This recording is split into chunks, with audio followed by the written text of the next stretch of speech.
అమ్మా, ఈ ఊర్లో ఉండిన కొద్ది తల్లిదండ్రులు మనం చేసిన పని మాత్రమే మన పిల్లలు చేయాలని అనుకోరు. మనం పడే కష్టం మన లోపలే ఉండాలని, మన పిల్లలైనా సంతోషపడాలని ఆశపడతారు.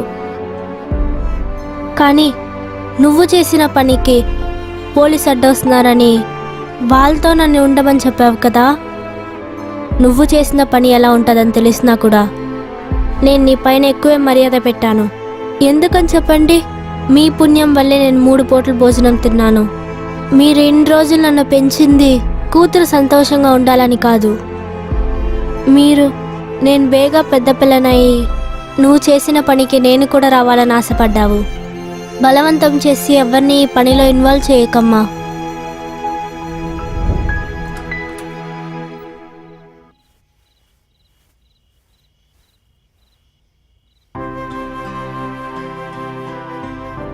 మీ కన్నీళ్లు చూసి ఇక్కడ కరిగే మనసులు ఎవరు లేరమ్మా.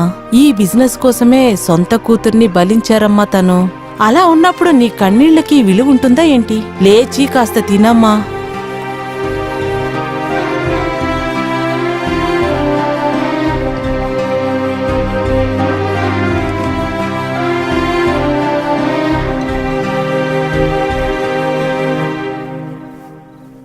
తను భోంచేయలేదా? తినలేదక్కా.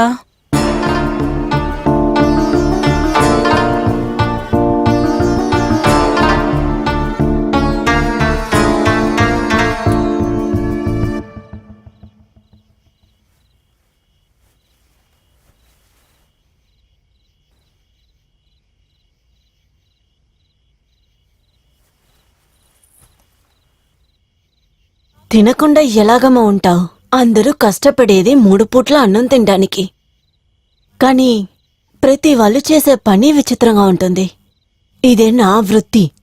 ఇది తప్ప నాకింకేమీ తెలీదు. నాకు ఈ పని చేయడం అస్సలు ఇష్టం లేదు. వైశాలి, నా మాట విను. నేను బలవంతంగా ఎవరు ఈ పని చేయమని చెప్పలేదు. ఇదంతా వాళ్ళ కుటుంబ పరిస్థితి వల్ల. నెల నెలా వచ్చే డబ్బులు సరిపోక ఈ మార్గాన్ని వెతుక్కుంటూ అందరూ ఇక్కడికే వస్తున్నారు. అందరికీ డబ్బు అవసరం ఎక్కువ ఉంది. నేను చేసే పని కరెక్టో తప్పో నాకు తెలీదు. కానీ నా వల్ల 4 కుటుంబాలు సంతోషంగా ఉంటున్నానని తెలిసినప్పుడు అంతకంటే సంతోషం ఇంకేం కావాలి చెప్పు? నీ కన్నీటితో భారంగా ఉండే నా మనసు కరిగిపోయింది. నువ్వు ఆ రోజు అలా అరుస్తూ ఉన్నావు. కానీ నా కూతురు నువ్వు అలా అరిచి గోల పెడుతున్నప్పుడు నేను ఏమీ చేయకుండా అలాగే కూర్చున్నాను. నిన్ను చూసినప్పుడల్లా నాకు నా కూతురే గుర్తుకొస్తుందమ్మా. అందుకు నేనొక నిర్ణయం తీసుకున్నాను. నువ్వు ఈ పని చెయ్యక్కర్లేదు. నేనే నీకొక మంచి చోట్ల పని రికమెండ్ చేశాను. నేను నీకిచ్చిన ₹1,00,000 కూడా నువ్వు నాకు ఇవ్వక్కర్లేదు, సరేనా? Thank you. మీ డబ్బుల్ని నేను త్వరగా తిరిగి ఇచ్చేస్తాను. నీ థ్యాంక్స్ వద్దు, నువ్వు డబ్బులు ఇవ్వక్కర్లేదు. నువ్వు ఇంటికొచ్చిన కొత్తల్లో ఎంత సంతోషంగా ఉన్నావో అదే సంతోషంతోనే ఇక్కడ నా కూతురులాగా ఉండమ్మా. అది చాలు. నేను నీలాగే సినిమాలో హీరోయిన్ అవ్వాలనే ఇక్కడికొచ్చాను. కానీ నాకున్న కష్టాల ముందు నా కళ ఇప్పుడు పెద్దగా అనిపించడం లేదు. అందుకే నా ఆశయాలకి నేను సమాధి కట్టేశాను. అది ఎప్పటికీ అసలు బయటికి రాదు. ఫస్ట్ టైం నేను బస్టాప్లో చూసినప్పుడు, నీ సినిమా కళల గురించి నాతో చెప్పినప్పుడు, నేను సినిమాని వదిలేసినా సినిమా నన్ను వదలదని అర్థం చేసుకున్నాను. అందుకే నీతో నేను ఫ్రెండ్షిప్ చేశాను, నిన్ను లవ్ చేశాను. కానీ నేనున్న చోటు నీకు తెలిస్తే నువ్వు నన్ను వదిలి దూరంగా వెళ్ళిపోతావనే నేనున్న చోటు గురించి నీతో చెప్పలేదు. బయట ప్రపంచానికి అది ప్రాస్టిట్యూషన్ హౌస్ గానే కనిపిస్తుంది. కానీ దాన్ని నా సొంత ఇంట్లో మార్చింది మంగళ అక్క.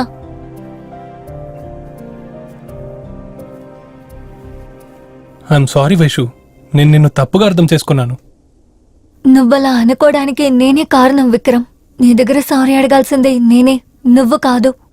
I'm sorry. వైషు, మంగళ ఆంటీతో నేను మాట్లాడతాను. ఇక నుండి నువ్వు అక్కడ ఉండాల్సిన అవసరమేం లేదు. నీకోసం ఒక ఇల్లు వెతుకుతాను, సరేనా?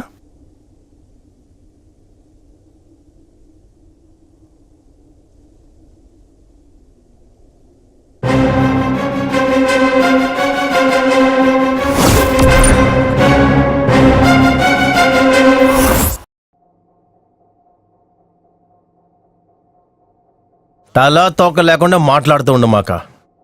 వైశాలిని తన కూతురులాగా చూసుకుంటున్న ఈ మంగళ తానెందుకు తిరిగి చంపాలి? సార్, మంగళానే హత్య చేసుంటుందని నేను మీతో ఎప్పుడైనా చెప్పానా?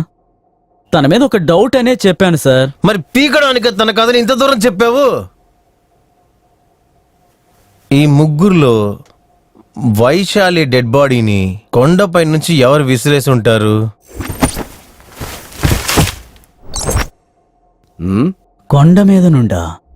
సార్, వైశాలి చనిపోయింది ఎమ్మెల్యే ఇంటి పక్కన, మార్తాండం గుహ పక్కన, మంగళ పీజీ పక్కన. కరెక్టే కదా సార్? రే, ఇలాగే మాట్లాడుతున్నాడు నిన్ను.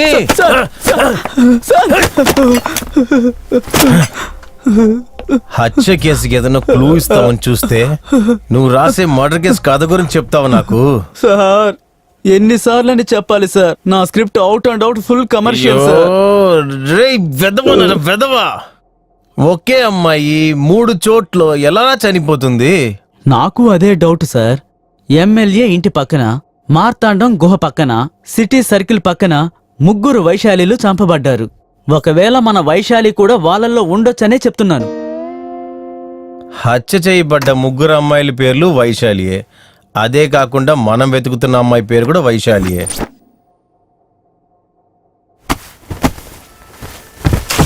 హత్య జరిగిన చోటు వేరువేరుగా అయినా కూడా వైశాలి అన్న పేరుకు ఏదో సంబంధం ఉంది. అక్కడ జరిగిన 4 హత్యలు కూడా ఒక్కొక్కటి ఒక్కొక్క స్టేషన్ లిమిట్లో వస్తుంది. హత్య చేసినోడు ఎవడో చాలా బ్రిలియంట్గా ఆలోచించి చేశాడు. ఎవడాడు? ఎవరికి తెలుసు sir?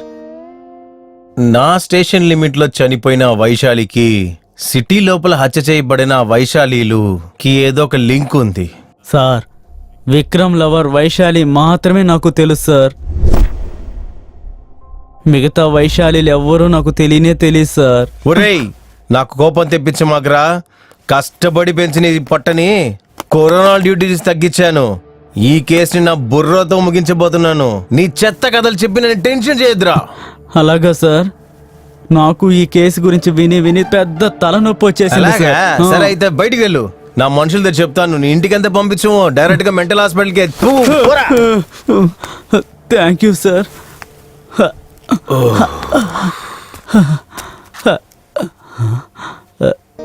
Sir, sir, producer appointment ఇచ్చాడు సార్. నేను వెళ్ళి కథ చెప్పాలి. ఇంతసేపు చెప్పింది చాలదా నిన్నే? రే కృష్ణ సార్, ఎమ్మెల్యే లింగయ్య, మంత్రగాడు మార్తాండ, పీజీ ఓనర్ మంగళ, వీళ్ళ ఫోటోస్ అండ్ డీటెయిల్స్ కావాలి. Okay sir. నాకు వెంటనే కావాలి. Okay sir. తర్వాత వాళ్ళు ఎక్కడున్నా సరే ఎత్తుకురండి. అలాగే సార్.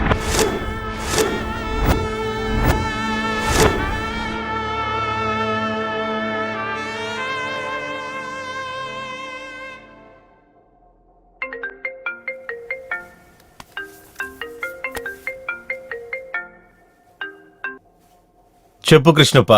సార్, లింగయ్య, మార్తాండ, మంగళ వాళ్ళు ఎస్కేప్ అయి 4 రోజులైంది సార్.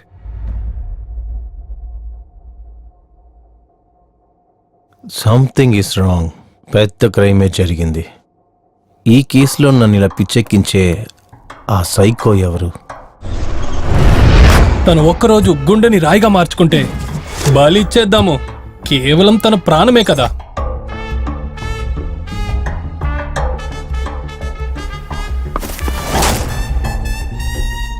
వైశాలిని ఎమ్మెల్యే దగ్గర తీసుకెళ్ళుంటే అక్కడ ఏం జరుగుంటుంది?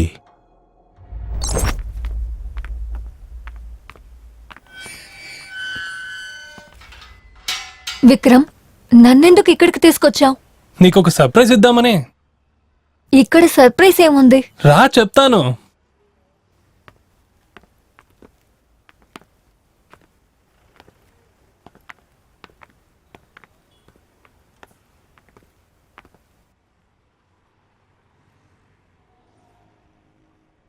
ఉద్దేశేంటో చెప్పు.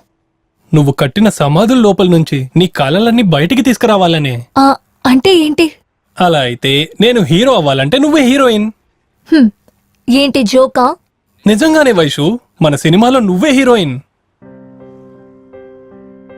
అన్నిటినీ మర్చిపోయి ఇప్పుడే ప్రశాంతంగా ఉన్నాను. మళ్ళీ ఆ కలల్ని నువ్వు నాకు గుర్తు చేయకు విక్రమ్. ఒక లవ్వర్గా నీ ఆశలన్నీ నెరవేర్చకపోతే నేనెందుకున్నాను?